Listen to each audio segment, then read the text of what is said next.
ஒரு தம்பி கேட்கிறார், அவர் என்ன அண்ணன் சொல்றதுனால இப்ப தம்பின்னு சொல்றேன். ஒரு தம்பி சொல்கிறார், பெரியாரையும் அம்பேத்கரையும் ஒரே நேர்கோட்டில் வைக்க முடியுமா? நீ பெரியார் புராணம் பாடுகிறாய், அதனால் நான் பெரிய புராணம் பாடுவேன்.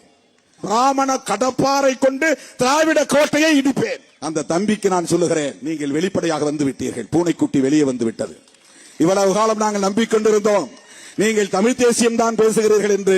இப்போதுதான் தெரிகிறது நீங்கள் இந்து தேசியம் தான் பேசுகிறீர்கள் என்று. நீங்கள் இந்து தேசியம் கூட பேசவில்லை, பிராமண தேசியம் பேசுகிறீர்கள், கோல்வாக்கர் தேசியம் பேசுகிறீர்கள். எவ்வளவு பெரிய ஒரு ஏமாற்று நடவடிக்கை இது. எது தமிழ் தேசியம்? பெரியாரை இழிவுபடுத்துவதும் பெரியாரின் அரசியலை தகர்ப்பதுமா தமிழ் தேசியம்?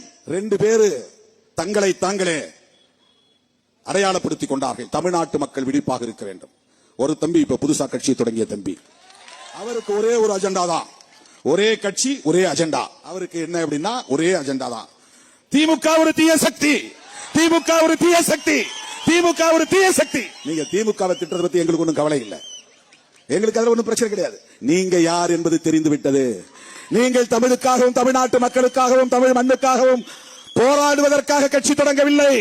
திமுகவை வீழ்த்த நினைக்கிற RSSக்காக நீங்கள் கட்சி தொடங்கி இருக்கிறீர்கள். அது அவங்க அஜெண்டா. திமுக தன்னை தற்காத்துக் கொள்ள போராடும், அது வேறு. திமுகவை அழிக்க முடிந்தால் அழித்துக் கொள்ளுங்கள், அதற்கு எங்களுக்கும் சம்பந்தம் இல்லை. நாங்கள் ஒருபோதும் அதற்காக வாதாட வரமாட்டோம். எங்களுக்கு அதில் பிரச்சனை கிடையாது. எங்களுக்கு ஒரு கொள்கை இருக்கிறது. அந்த கொள்கையை நாங்கள் உயர்த்தி பிடிப்பதற்கு எங்களுக்கு சில தோழமை சக்திகள் இந்த களத்திலே உண்டு. நாங்கள் பேசுகிற அரசியலை திமுகவும் பேசுகிறது, அதில் உறுதியாக இருக்கிறது என்பதால் நாங்கள் அவர்களோடு கைகோர்த்து நிற்கிறோம், அவ்வளவுதான். நீ திமுகவை வீழ்த்துவதற்காக மட்டும் போராடவில்லை, பெரியார் அம்பேத்கர் பேசிய அரசியலையும் சேர்த்து வீழ்த்துவதற்காக போராடி கொண்டிருக்கிறீர்கள். தம்பி சீமானும் தம்பி விஜயும் இன்றைக்கு RSS பெற்றெடுத்த பிள்ளைகள் என்பது அம்பலமாகிவிட்டது. பாஜகவின் பிள்ளைகள் என்பது அம்பலமாகிவிட்டது. பிரபாகரன் பெயரை சொல்லி தமிழ்நாட்டு மக்களை ஏமாற்றி விடலாம் என்று கணக்கு போட வேண்டாம், சொல்ல கடமைப்பட்டிருக்கிறோம். திகாரர்கள் பேசாமல் இருக்கலாம், திமுக காரர்கள் வாய்மூடி மௌனித்து இருக்கலாம். திருமாவளவனால் அப்படி இருக்க முடியாது. திமுகவும் திகாவும் அமைதியாக இருக்கலாம், அதற்கு பல காரணங்கள் இருக்கலாம். நாங்கள் உயர்த்தி பிடிக்கிற அரசியல் திராவிடம் என்கிற சமூக நீதி அரசியல். அது திமுகவுக்கு சொந்தமானது அல்ல, அது திராவிடர் கழகத்திற்கு மட்டும் சொந்தமானதல்ல.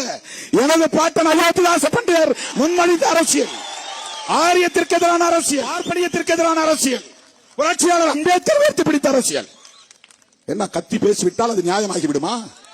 உறக்க பேசிவிட்டால் நியாயமாகி விடுமா? தமிழ் தேசிய கடப்பாரை கொண்டு திமுக கோட்டையை இடிப்போம் என்று சொன்னால் கூட அதில் ஒரு பொருள் இருக்கிறது. அல்லது தமிழ் தேசிய கடப்பாரை கொண்டு திராவிட தேசியத்தை இடிப்போம் என்று சொன்னாலும் அதிலே ஒரு பொருள் இருக்கிறது. நீ பிராமண கடப்பாறையை கொண்டு இடிப்போம் என்றால் நீ யாருடைய கையால், யாருடைய கையால்? எப்படி இதையெல்லாம் நாங்கள் வேடிக்கை பார்க்க முடியும்? தமிழ்நாட்டு மக்களை ஏமாற்றி விடலாம் என்று கணக்கு போடுகிறீர்களா? நாங்கள் கூட திமுக விமர்சித்தவர்கள் தான். 1990களின் தொடக்கத்தில் திருமாவளவன் பேசிய பேச்சை எடுத்து பாருங்கள். பனைகள் பூங்கா அருகே நான் பேசிய பேச்சை கேட்டுவிட்டு அன்றைய திராவிட முன்னேற்ற கழக தலைவர் கலைஞர் கருணாநிதி அவர்கள் முரசொலியிலே எழுதினார். என்னை கிண்டல் அடித்து நக்கலடித்து புதிய மகாத்மா என்று போட்டு எழுதினார். நாங்களும் பேசியிருக்கிறோம். ஆனால் சங் பரிவார்களின் அரசியல் இங்கே தலை தூக்குகிற போது, RSS இங்கே வேறொன்றை துடிக்கிற போது, பிஜேபி இங்கே ஆக்கிரமிப்பு செய்ய துடிக்கிற போது திராவிட முன்னேற்ற கழகத்தோடு இணைந்துதான் உங்களை வீழ்த்த முடியும். இதுதான் எங்கள் அரசியல், இதுதான் எங்கள் அரசியல்.